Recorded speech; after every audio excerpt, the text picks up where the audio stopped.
계속하겠습니다. 물질에 내포된 초의식과 일반 의식에 내포된 초의식은 동질의 것이기 때문에 상호작용이 가능하다고 보았습니다.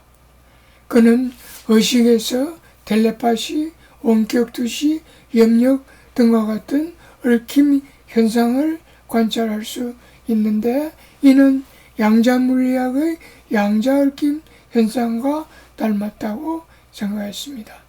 그래서 그는 얽힌 마음, Entangled Mind라는 책을 제출하였습니다.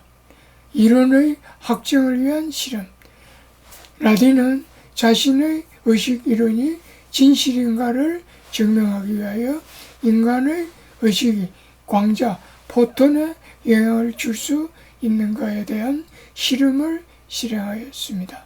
이 내용은 2012년에 발표된 의식과 이중수립 간섭문이라는 연구입니다. 그 내용을 소개하면 다음과 같습니다. 의식과 이중수립 간섭문에 관한 실험. 다음과 같이 레이저, 강도 조절, 필터, 이중수립, 그리고 스크린을 준비합니다.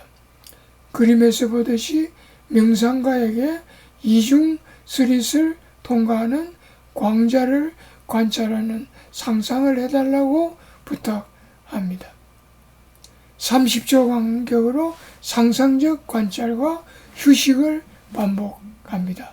관찰과 휴식에 따라서 광자의 붕괴가 달라질 수 있는가를 보기 위한 것입니다.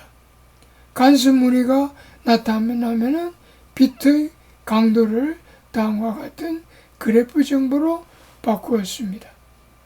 그 결과 그림에서 보듯이 관찰, 즉 실험군과 휴식, 즉 대조군 사이에 통계적으로 매우 유의한 차이를 보였습니다.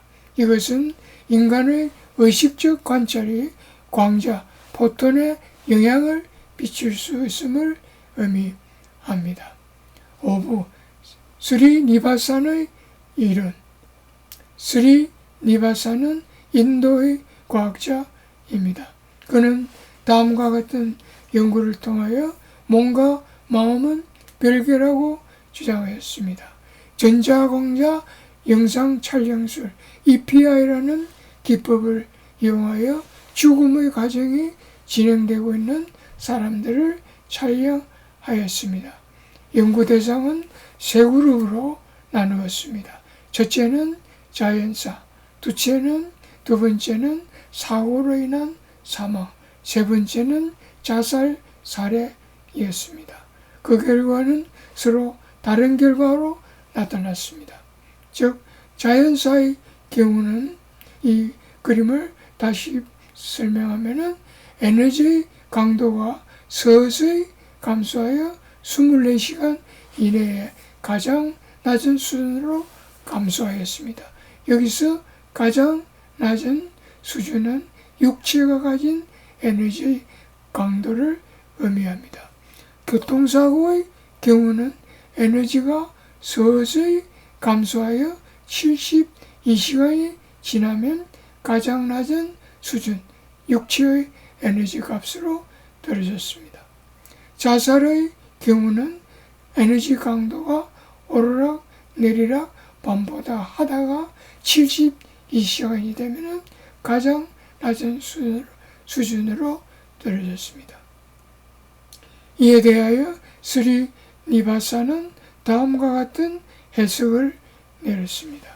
죽음에 의해서 마지막까지 남는 에너지는 육체의 에너지로 해석할 수 있고 점점 몸 밖으로부터 사라지는 에너지는 의식의 에너지로 해석할 수 있다고 했습니다. 그래서 죽음에 의해서 몸과 마음이 분리되는 것이라고 해석할 수 있고 삶에 의해서 몸과 마음은 결합되어 있는 것이라고 해석할 수 있다고 했습니다.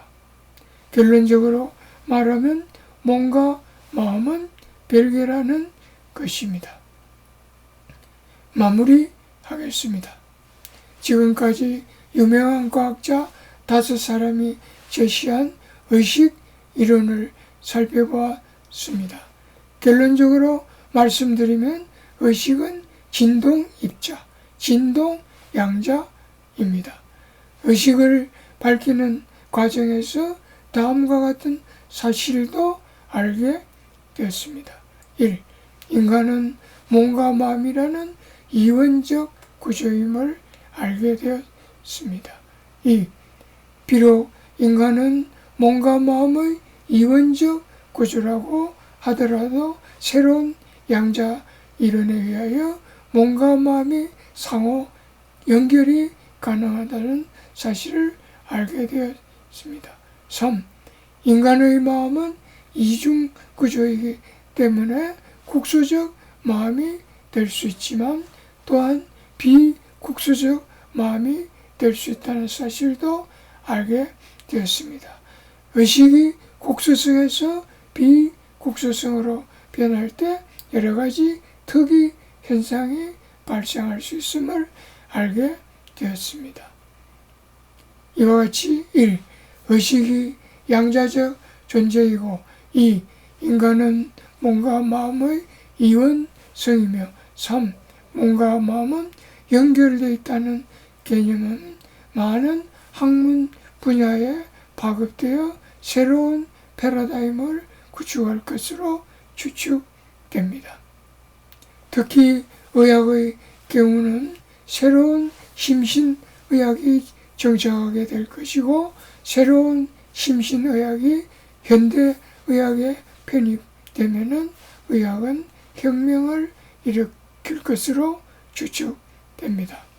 뿐만 아니라 인간의 몸과 마음은 별개의 것이지만 서로 연결되어 있기 때문에 개개인이 자신의 자유의지를 이용하여 자신의 건강관리와 질병치료에 적극적으로 개입할 수 있을 것으로 추측됩니다.